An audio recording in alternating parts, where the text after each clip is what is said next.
Imagine a world where you knew that you mattered and you belonged. The people cared about you because we were so darn good at listening to one another, no matter how different we are.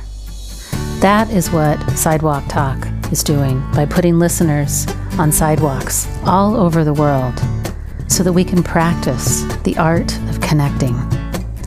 Join me, founder and director Traci, as I interview experts on the fine art of human connection and interview some of our volunteers who've been listening on the sidewalk and even some of the folks that we've listened to. And if you want to volunteer, consider joining us at sidewalk-talk.org. You ready to hear me try to speak French? Georges de la Ville Bauge. Georges de la Ville Bauge is the founder of openbubble.net. You know what it's kind of like? I don't mean to make it sound cheesy, but it's kind of like a dating app for connection. People have hit Sidewalk Talk up on doing apps all the time, and that's not my call. My call is the performance art sort of shock value of being on a public sidewalk. So for all of you that have been wanting an app, this is the app. Because if we were to ever build one where you could sort of find somebody nearby you that would be open to having a cup of coffee or connecting on the phone, this is the app. This is the app.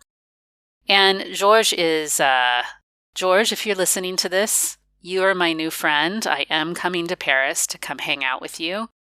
We just too much synchronicity, too much vibing, too much on the same page, too much conviction of heart. He is so committed, and in certain moments it felt like he got teary. His devotion. He's not somebody who's building an app to make a bunch of money, you guys. The devotion is legit, and I want to toot his horn. He's tackling loneliness, and he's really making it easy for people to have meaningful connection. He really is a social impact entrepreneur. So have a good time listening to this beautiful Parisian French accent and this beautiful heart that is Georges de la Ville Bauge from openbubble.net.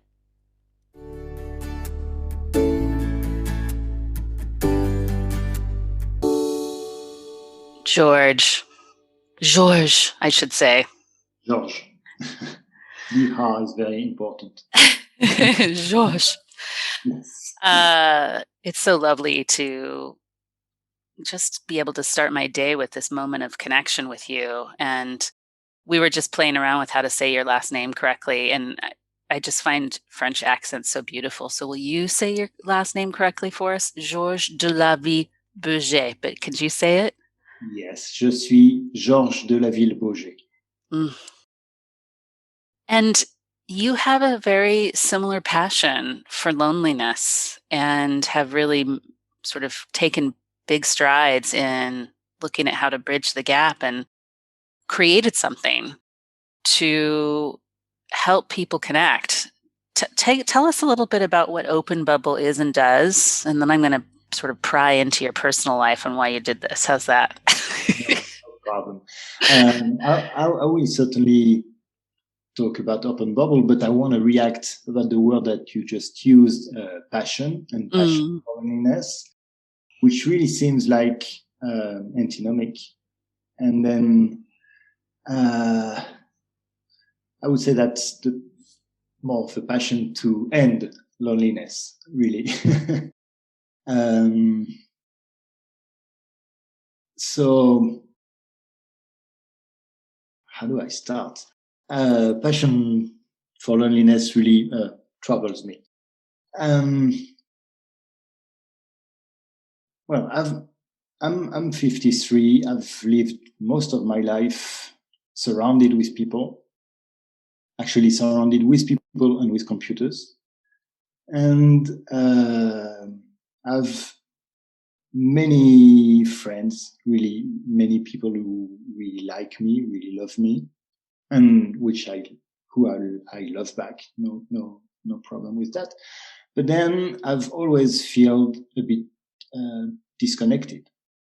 So although I was surrounded with people, I've always felt really lonely. Many times in my life. And that's one kind of loneliness. Loneliness is not only being isolated. You can be lonely with people around. You can be lonely because you think in different ways, etc., etc. So really what we are trying to do with Open Bubble is to tackle the feeling of loneliness. And that feeling of loneliness is something really very, very widespread.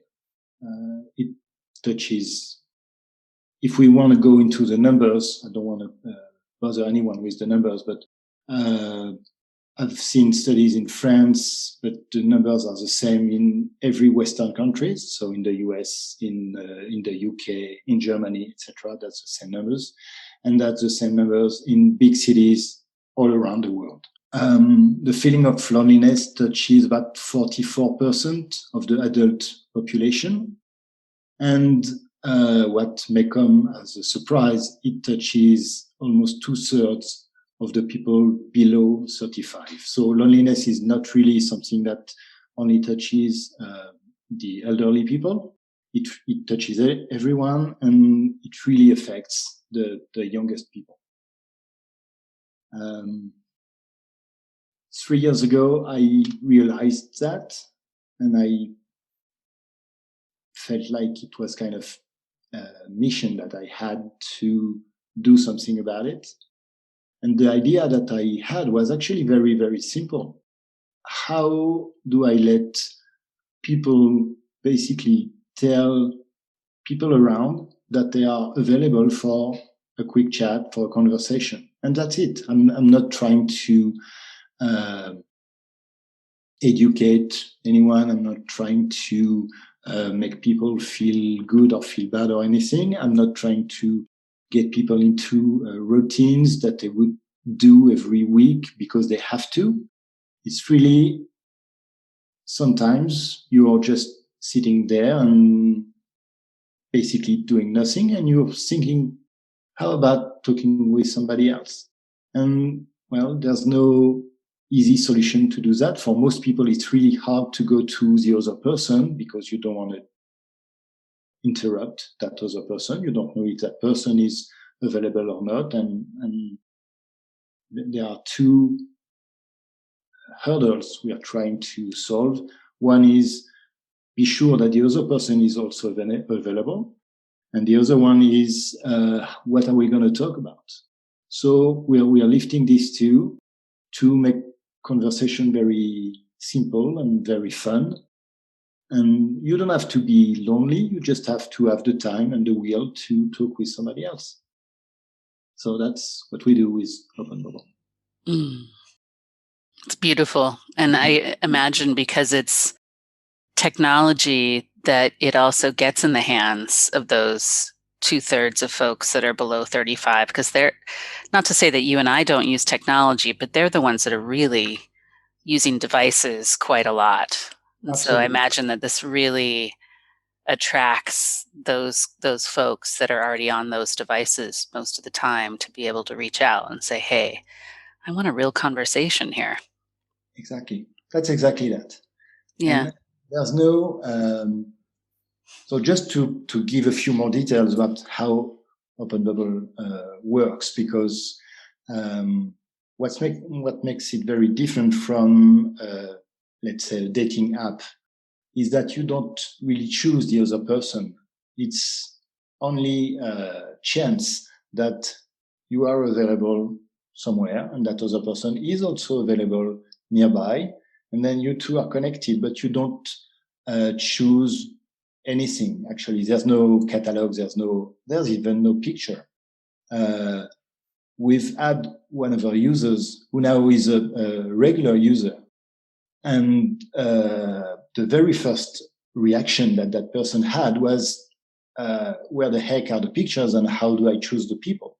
So really what Open Bubble does is to propose something completely different for meeting new people than what you usually get.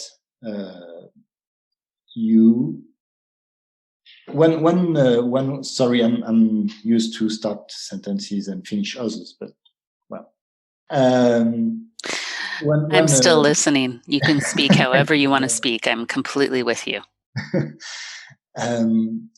One way we are telling the story is that if you remember when you were a kid and where you were maybe 6 years old, and a new kid would arrive on your block or in your school, and you would immediately welcome that new kid and go to them and talk and play with no idea about, is that new kid going to be my new best friend, or what are we going to build together, or you are completely in the present. And that's exactly what we're trying to recreate with Open Bubble. Get two adult persons, and take them into that conversation, into the present, and just have them have a very good time.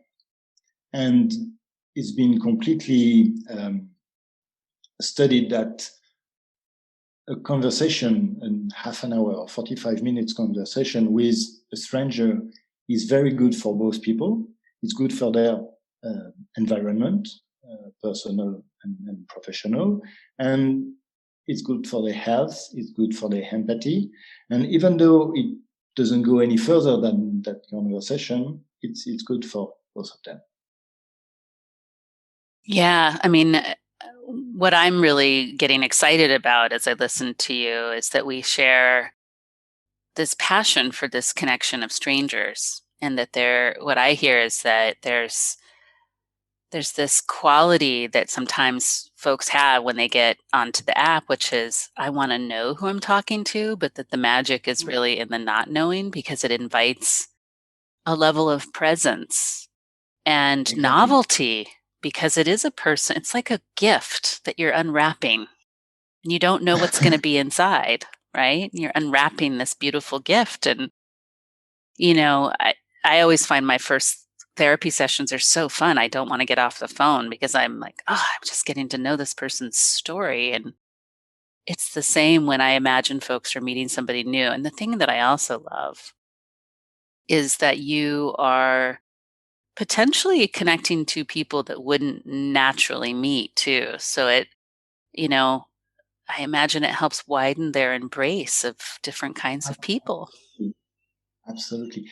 That talking about the gift, there's that saying or legend in India that whenever you meet someone new, that person has or almost is a gift for you, and you have or you are a gift for that person. You have a message. You're bringing something to the other person. So as they see it, no encounter is chance. Everything is as a reason, as a meaning. So when you say a gift, that's exactly that. I'm coming to someone who was a stranger, who now is during that present, it's a friend. Maybe it's a friend I will never see again anymore, but still, those two people are really connected during those conversations. Yeah. That's one thing. And the other thing is, and that's really where the name Open Bubble comes from. We all live in bubbles. Some of us live in complete isolation, so it's a bubble of one. But we live in bubbles with our friends, we live in bubbles with our family, with the people we work with, etc. And at some point, it's very, very beneficial to just open a window into one of those bubbles and let some air come in. We are not about breaking the bubbles. They are very important and they have a role to play. They protect us. We feel warm and comfy inside of those. But at some point, it's so important to go to those other persons, other people, and just listen to them. And with Open Bubble, it's really important. I mean, when we talk about what we do, we say that we are tackling loneliness and we're working on inclusion and cultural exchange. So that's very important to bring together people who are very, very different so that they can start to relate. It's not to understand. It's not to start thinking the same way, etc. It's only to relate with how that other person, with that other culture, how they are thinking, and to put forward what I am thinking, so that we can bind that way. That won't change maybe the way I vote. That won't change the way I behave. That won't change, but I become aware of something that I didn't know, that I had no idea of, and then I evolve from there. And I'm absolutely certain that, so we know that those two people that meet, they have an effect on the direct environment. But then if you multiply that by 1,000 or by 1,000,000, and you do that every day, I mean, we can really change humanity. We can change the way people look at each other. We can change the way people understand each other. Any war in the world between neighbors or between countries starts because people don't understand each other. Mm-hmm. So if we get them to talk without we take two people at a time. So we get them to talk in a very safe and welcoming environment. They will understand each other. They will understand each other's point of view, and we may be able to solve a few, or they will be able to solve a few problems just because we got them to talk together. Yeah. Well, we definitely share some similar passions, and yeah, absolutely. I love that. I love that you really have this longing to change the world. So this is where I want to pry a little bit, Georges. Okay. There are a lot of people who have been in tech, but they're not going out and building apps to help the world rehumanize each other again and connect, but you are. So how is it that you took this up? What is it about you personally in your life that just had you say, I'm going to actually do something about this? Well, there were two things. One I've talked a little bit about, being that I myself, although surrounded, felt on many occasions, let's say, different. So that's been there basically always. And then about 3 years ago, there was kind of an epiphany. I was in the south of France in a chosen solitude. So I was very well. I was in a coastal city trying to surf. I surf a little bit. I love that, but I'm not very good at it. We have something in common. And what city were you in? Because I was on the Côte d'Azur this summer. Oh, that was Hendaye. So it's just on the border of France and Spain. It's on the French side, but it's really on the border. They are very, very nice waves.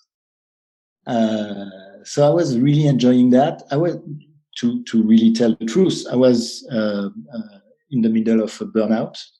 So I had to take time off. So I was away from anyone I knew and any work or anything for about a week. And again, that was a very, very nice time.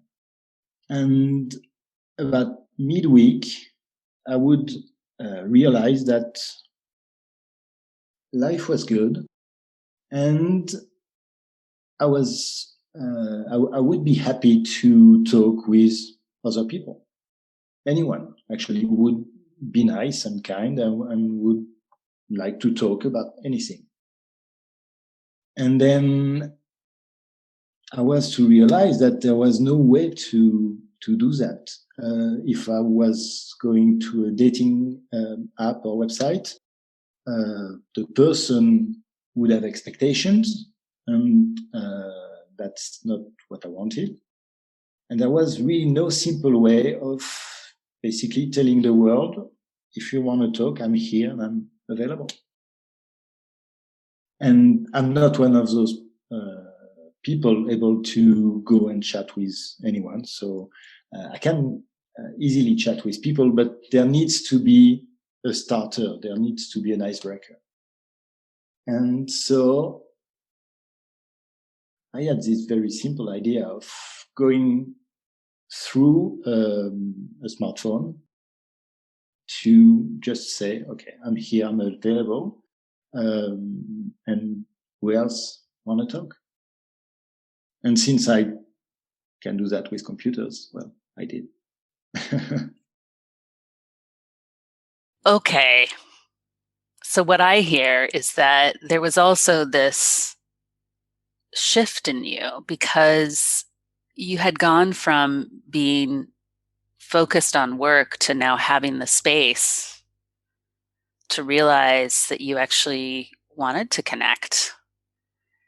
And I'm also imagining that that had something to do with your awareness, right? Because sometimes when we're at work, part of our burnout problem is because we've been sort of malnourished in the connection department because we're so focused on work. It doesn't even occur to us to connect. You know, we just kind of think we're machines that don't need a whole heck of a lot of that. Does it feel like you're also hoping to wake people up who are in that trance as well, that maybe aren't sitting on a beach surfing, but maybe help invite them to recognize that connection is part of how they nourish themselves? Is that a hope too? I hear a little bit of that in your story. I'm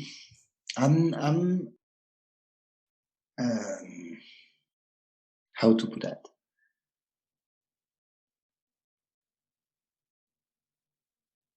I've been working on this, project. I mean, now it's it's a company. For 3 years, I've probably talked to about 1,000 people directly about it, including very close friends, including family, etc., and including people I didn't know before. I mean, only doing that brings me exactly like we are right now to talk with incredible people that I would never have talked with otherwise. So for me, it's perfect. But where I want to come to is that I see that let's say some of my friends are not really understanding why I'm doing that, and they accept and they see that it makes me happy, so that's fine with them. But they don't see the deeper meaning, the deeper level, if you want. But on occasions, they would use Open Bubble to meet complete random strangers, and they would enjoy that new connection that they have. And my real goal is only there. I mean, they are on their own path. They are on their own. They have their own lives and ways of thinking. I mean,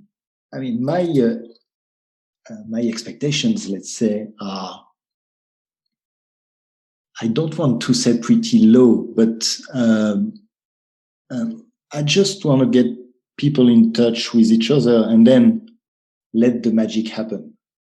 But the magic won't happen because of me or because of Open Bubble. It will happen because at some point, that other person, well, being the gift that both are, they will reveal something to the other, to each other, and that might not actually be reciprocal. One might see something the other might not see anyway. And well, they will get away with that and grow their own ways. I don't want to impose anything. I don't want to push anything. I just want to make the opportunity of speaking with other people much more widely available, if you want to say it that way. Right now, it's hard, and it's getting harder to talk with other people. Technology is so well tailored into tricking us into consuming more technology that we forget that we have people around. And I just want to, put the balance right. Well, I'm not saying technology is bad, but I want to, put some balance back. Let's say.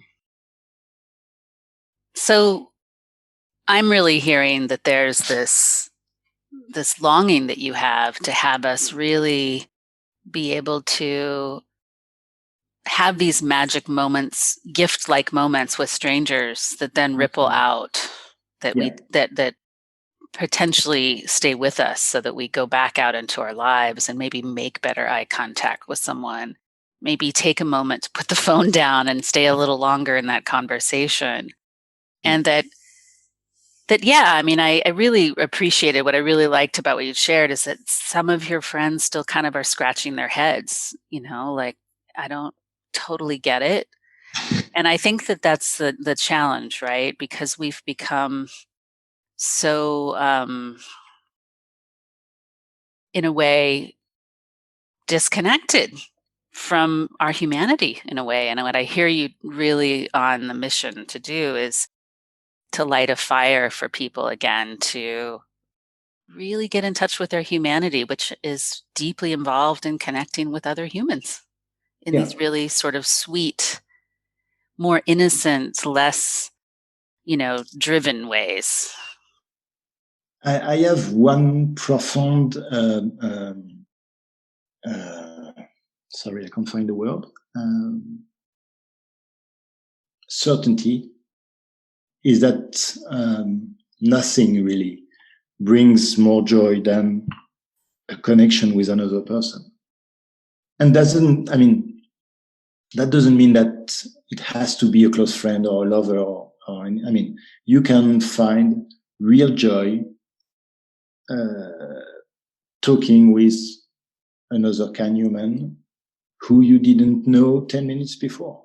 And that sensation and that feeling that you get, again, even though you may never see that person again, that feeling that you get is, really so powerful.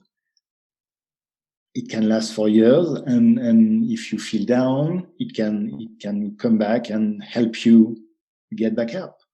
And you've experienced it once. It might happen thousands of times. Yeah. I remember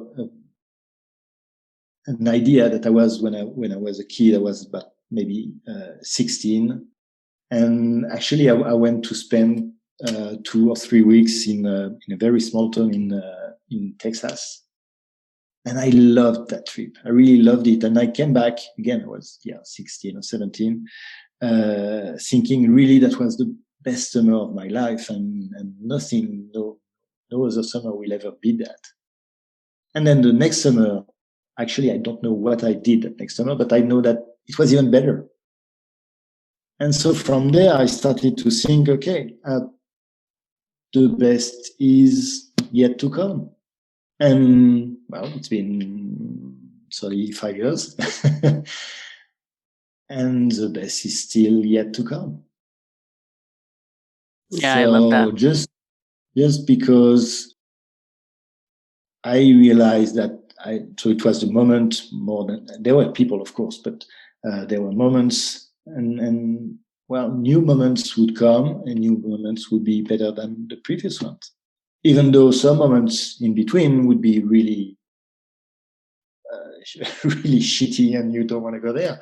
But still, there are highlights, and you can just go from one highlight to another one. You never know when the next highlight is going to come. That's part of the beauty of it. I'm picking up on something here, which as I'm listening more deeply to your story, there's this surprise, there's element that I think you and I share. And that just like on vacation and you go to a new place and it just brings you life-lasting joy.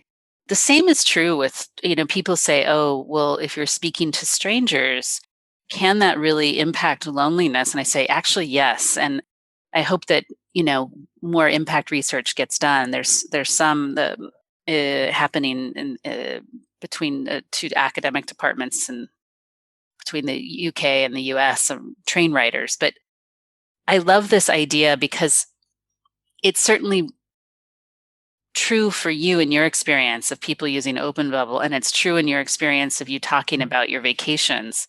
And it's true in my experience of listening to strangers, that when we meet a stranger, the reason why we're so present is because we have no history with this person. And aside from some cognitive biases based on what they're wearing and what they look like, it's pretty clean. And so in that interaction, because we don't have many anyway, comparatively speaking, preconceived notions, we also get to feel ourselves differently. Like we really get to be in this fresh kid in the neighborhood that just moved in moment. Like you'd said, it's like the one moment that takes you back to your childhood where you're like, I just get to be a human and feel my humanity because it's a stranger that I'm connecting with. Because we know nothing about each other. And I just love that. And I mean, you don't know anything about the other person, but it's very important. You may realize it or not. I mean, that other person, but that other person doesn't know anything about you. So you're completely fresh. And being completely fresh, you can be completely yourself. You don't have to lie about anything. You don't have to sell yourself in any way. That's really one of the big difference with dating sites. Of course, we're compared to it, definitely. When you're on a dating site, you have expectations. When you're on Open Bubble, you have no expectations. You just come as you are. I'm really jealous of that McDonald's tagline, "Come as you are." Because that's really exactly that. You are completely yourself. The other person is completely yourself. You have no expectation. You have no idea of any possible outcome other than having that nice conversation. And then life happens. So from that conversation, of course, you can become a friend with that person. You can maybe become a lover. You can work together. You can create art together. Why not? I mean, anything can happen. But when you arrive, you're completely new. And I just get so excited by this because, frankly, I'm a little bit rebellious, George, and I even tell therapists who say, "Oh, I already know how to listen." I said, "I'm telling you that listening to strangers on the sidewalk or on Open Bubble is not like what you do in your therapy office, because that person is coming in and they're already doing a dance with you because of your role.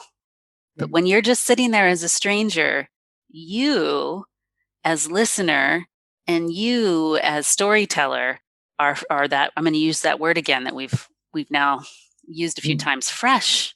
There is no block. There's no dancing. I mean, there can be a little bit, but not usually in these arranged chance encounters where you're like, what's the likelihood of me seeing this person again? The chance of not seeing the person again is also a little magical. It's like you get to explore parts of yourself that you don't get to explore anywhere else because you're so safe. You're like, I don't care what this person thinks of me.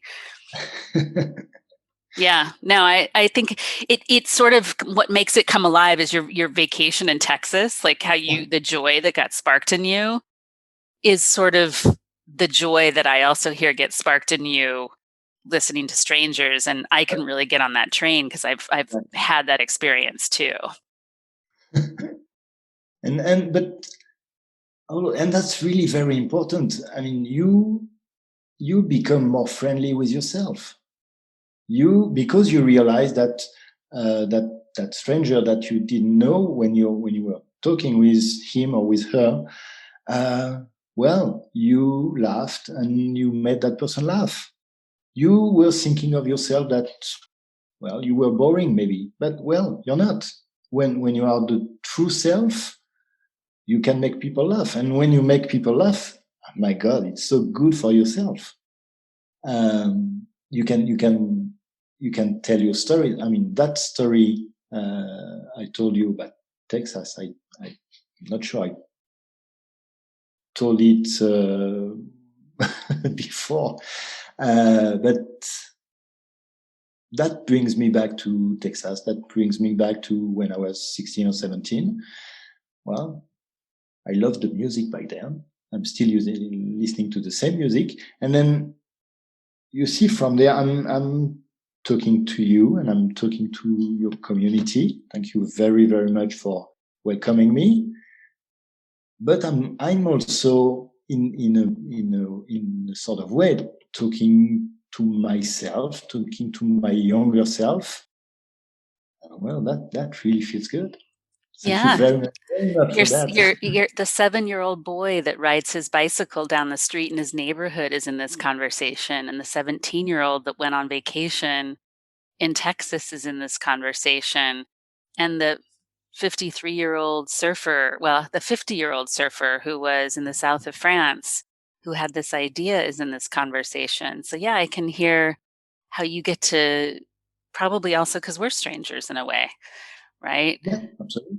I'd like to think some of it's my fabulous listening too, but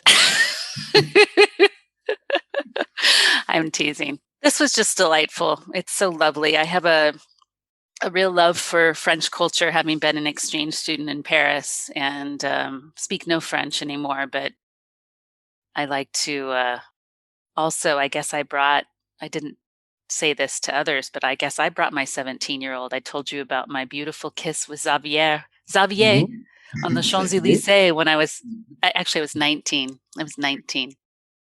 That I'll never forget. At Christmas time with the Christmas lights on the Champs-Élysées. Oh, just the best. Yes, I've seen that on Netflix. Maybe it was a movie about my life. I don't know. Sure we're at the end of our time, and there's just such a sweet moment for you to connect with a bunch of other strangers here. All the listeners that listen with Sidewalk Talk around the world, I really like to get out of the way and have you have a conversation with them and offer them either a wish or words of wisdom, whatever you feel called to speak directly to them as we close. Thank you very, very much, Traci, first. And dear listeners, and that's very nice to know that you are actual listeners, not only for this, but for so many other people. I really wish you to enjoy really profoundly what you're doing and receive what is being said to you. All those gifts that you receive are absolutely beautiful. And well, of course, being December 28th, I wish you a beautiful, enlightened 2021. And I really wish you lots of joy. Thank you. Thank you very much. And thank you for listening to me. Hey, George, one other thing.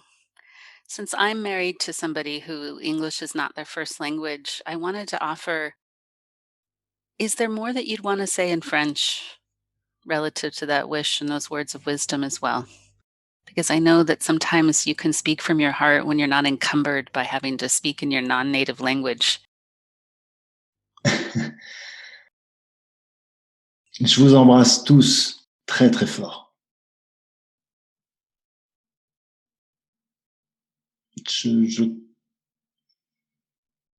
That's really what.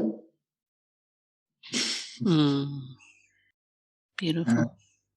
But I will keep on in English, but the way I saw it when I said that, it was really like many people giving a giant group hug and really feeling that connection. Thank you so much. And everyone that's listening, there will be so many links here in the show notes to find out more about Open Bubble and Georges and how to connect online using a really sweet app that can be really, really useful to all of us that might just need a moment of connection, but we're inside. And so can't wait to share that with you all. Thank you so much. Thank you, Traci.